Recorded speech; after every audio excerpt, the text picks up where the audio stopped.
ফের ঘূর্ণাবর্তের প্রভাব রাজ্যে। একাধিক জেলায় চলবে বজ্র বিদ্যুৎ সহ তুমুল বৃষ্টি। ফের একবার নামবে তাপমাত্রার পারদ, সতর্ক করল আবহাওয়া দপ্তর। তবে আবহাওয়া দপ্তর সূত্রে পাওয়া এই পূর্বাভাস অনুযায়ী কোন কোন জেলায় রয়েছে বজ্র বিদ্যুৎ সহ তুমুল ঝড় বৃষ্টির সম্ভাবনা, আজ থেকে আগামী 48 ঘন্টা কেমন থাকবে কলকাতা সহ উত্তর ও দক্ষিণবঙ্গের আবহাওয়া, এই বিষয়ে কি জানা যাচ্ছে এই মুহূর্তে জানিয়ে দেব বিস্তারিত ভিডিওতে।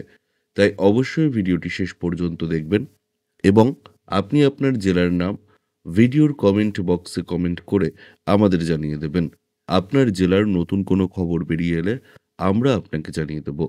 একটা ছোট্ট অনুরোধ আপনার কাছে, ভিডিওটিতে একটি লাইক করবেন এবং আপনি এই চ্যানেলটিতে নতুন হলে চ্যানেলটিকে সাবস্ক্রাইব করে পাশের বেল বাটনটি বাজিয়ে দেবেন পরবর্তী খবরগুলো সবার আগে দেখার জন্য।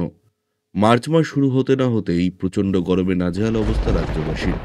এখনই সবার ঘরে ঘরে ফ্যান এসি চালানো শুরু হয়েছে। এই পরিস্থিতিতে একটু বৃষ্টির আশাতে আছে রাজ্যবাসীরা। এই পরিস্থিতিতে আবহাওয়া দপ্তর জানালেন, এই সপ্তাহের মাঝের দিকে তাপমাত্রা আরও কমবে বলে আশঙ্কা করা হচ্ছে, যদিও সপ্তাহের শেষে আবারও উষ্ণতা বাড়বে। আলিপুর আবহাওয়া দপ্তরের পূর্বাভাস অনুযায়ী একটি ঘূর্ণাবর্ত মালদ্বীপ সংলগ্ন এলাকায় অবস্থান করছে। এই ঘূর্ণাবর্ত থেকে একটি অক্ষরেখা রয়েছে লাক্ষাদ্বীপ পর্যন্ত। অসমেও রয়েছে আরেকটি ঘূর্ণাবর্ত। তবে দক্ষিণবঙ্গের জন্য আপাতত কোনো ঘূর্ণাবর্তই নেই। সপ্তাহের মাঝে তাপমাত্রা 2 থেকে 3 ডিগ্রি সেলসিয়াস পর্যন্ত কমে যেতে পারে। সপ্তাহ অন্তে বাড়বে তাপমাত্রা। এছাড়া উত্তরবঙ্গে বৃষ্টির কোনো সম্ভাবনা নেই। আগামী 4 থেকে 5 দিন তাপমাত্রার খুব একটা হেরফের হবে না। আকাশ পরিষ্কারই থাকবে। আজ কলকাতার সর্বোচ্চ তাপমাত্রা 33 ডিগ্রি সেলসিয়াস এবং সর্বনিম্ন তাপমাত্রা 23 ডিগ্রি সেলসিয়াস।